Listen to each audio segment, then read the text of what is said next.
synthesizer licks. This is kind of made to get the effect of the old 80s synthesizer keyboards using tapped harmonics. So I'm actually playing a Mixolydian scale here.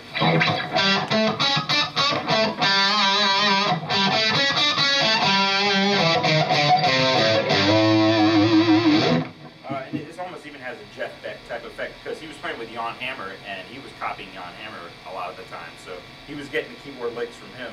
So so what I'm doing is I'm holding down the note and I'm tapping right over the fret here. And it almost wouldn't get the full effect unless you kind of bend the string a little bit. It has a different kind of effect.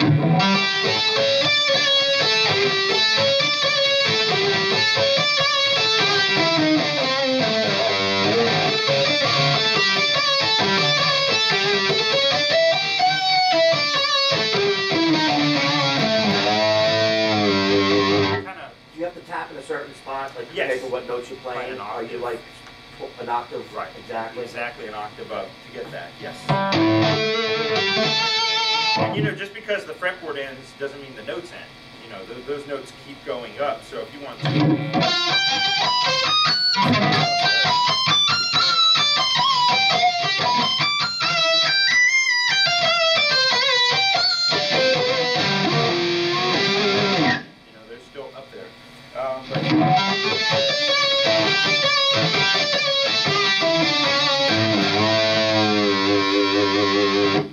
Okay. The next one, intervals. These are cool. If you just take the basic pentatonic and you start exploring what's already around, you'll see there's really interesting things going on. Even just taking, if you played the first note and the fourth, actually that's a fifth. I don't know why I wrote fourth on there. Okay. Anyways, that's a fifth. So, and you were to play each note of the pentatonic and add that fifth note of the major scale. On each note, you would get this really slow.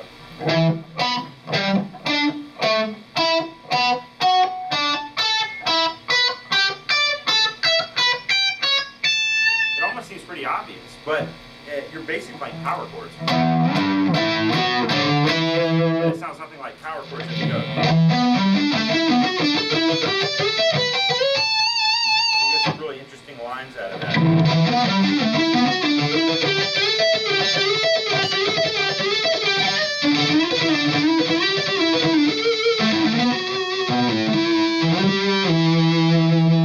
And I'm hybrid picking a little bit too. I like doing that technique because it's actually less work than picking everything sometimes. And it has a different kind of effect.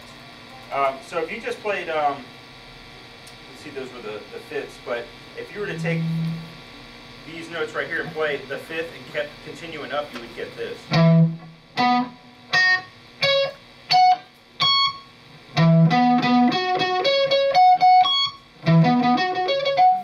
Which you've heard Steve Vai do that before, you know,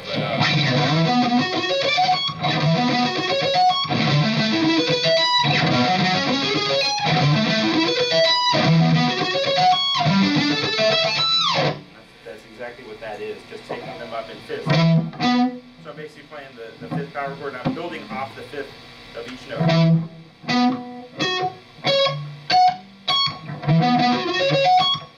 And continuing in that fashion, this is kind of neat. If you take a pentatonic scale, again, I'm just using the root note of the pentatonic. And I played an octave, which we could just do that. This has a kind of interesting sound. Then going, just taking the octave.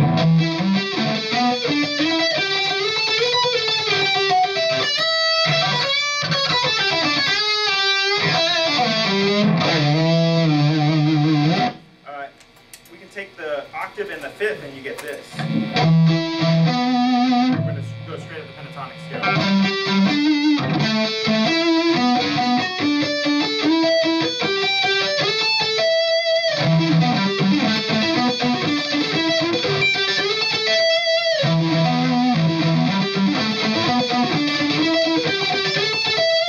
Just with that concept, you start working down flat 5.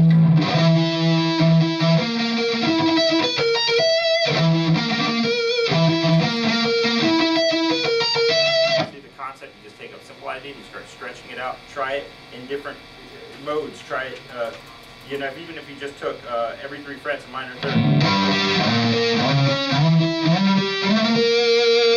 That's enough to get the concept.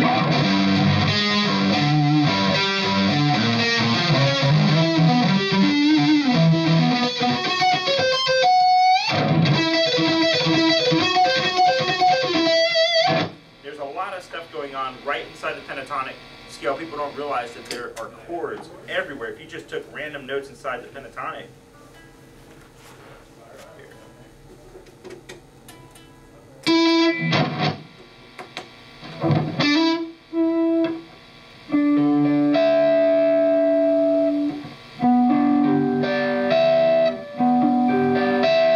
there's a lot of chords sitting right inside the scale itself, you know.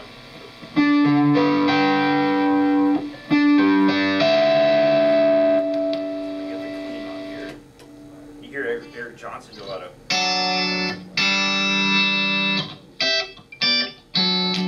You know, a lot of these chords.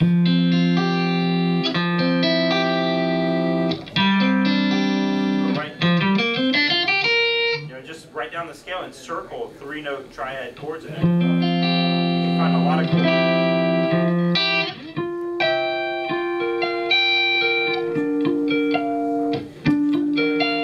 Breaking these up and playing them as licks too.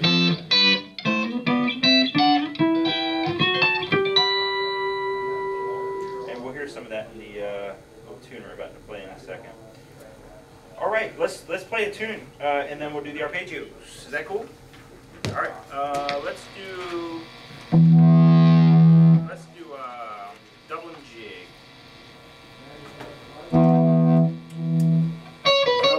It's labeled Irish. Those are the old titles.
I've always been fascinated by different kinds of music from other places.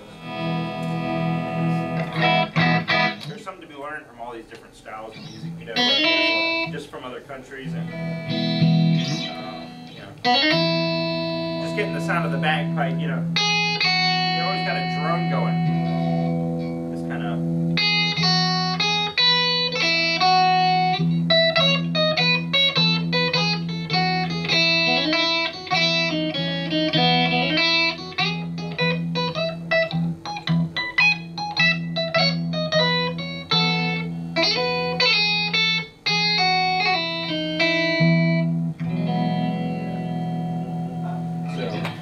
Here we go to the arpeggios. There's a lot of different ways to do them, so we're just doing a couple different kinds here. The first one is just like a pretty easy way of doing one up first string. Now, arpeggio doesn't mean sweep picking, it's just one way of playing. And string skipping, you can do a lot of different things with it. But, so this one's a one note per string thing, and this is based off of a major 9. So what we're going to do is play 8, 10, 12. And then 12, 13, 15. This one, you could sweep it, but I think it sounds better to just pick them, it's just more melodic that way. And so, yeah, we're basically doing 2 shapes. And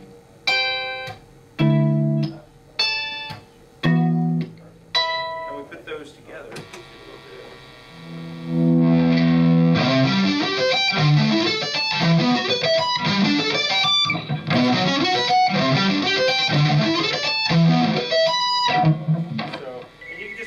Experiment and see where you want to take them. Like I said, it's nice just to start low and just keep working your way up.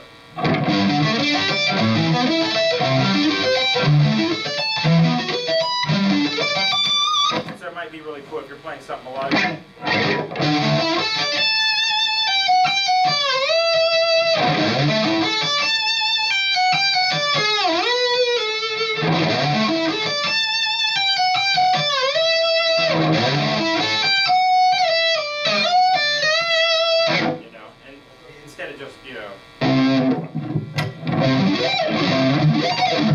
You can actually make something melodic out of some of this stuff. So.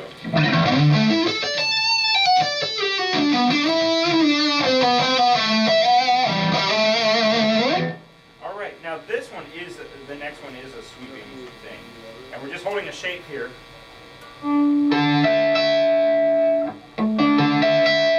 Basically just a D chord, and I'm going to tap on the 24th fret on the first string, so we'll have. And that's it. So you really want to get really smooth with the change here. Let's see.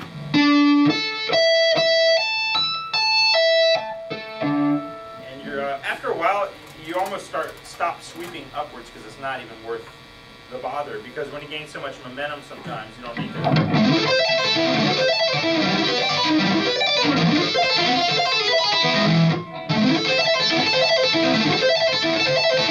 For the longest time, I would just mute the strings, because number one, it just kind of looks cool when you're playing live, and number two, it also mutes the strings, and you can kind of work on getting you.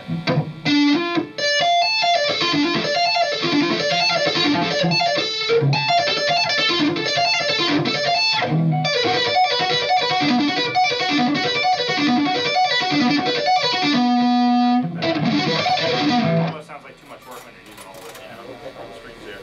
But so yeah, it's just a good way to do it. So this lick.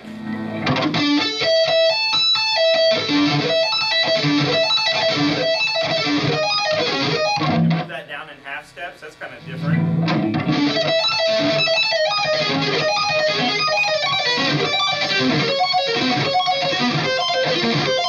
And then that can spawn into other things.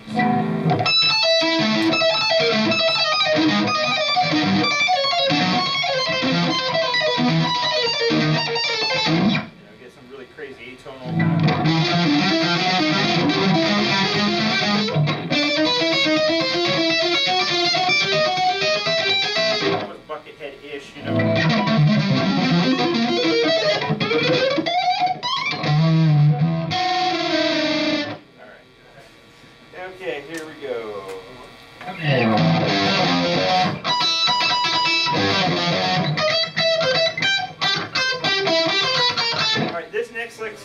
sounds like Mario when he grabs the mushroom and gets bigger. That's a sweet. That's a fifth, using fifths again here. So if you move that up in half steps, you got Mario growing or dying.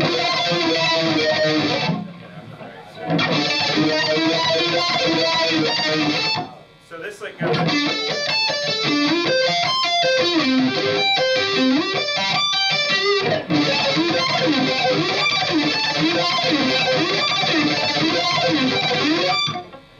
That's just kind of an interesting way of playing, you know, instead of,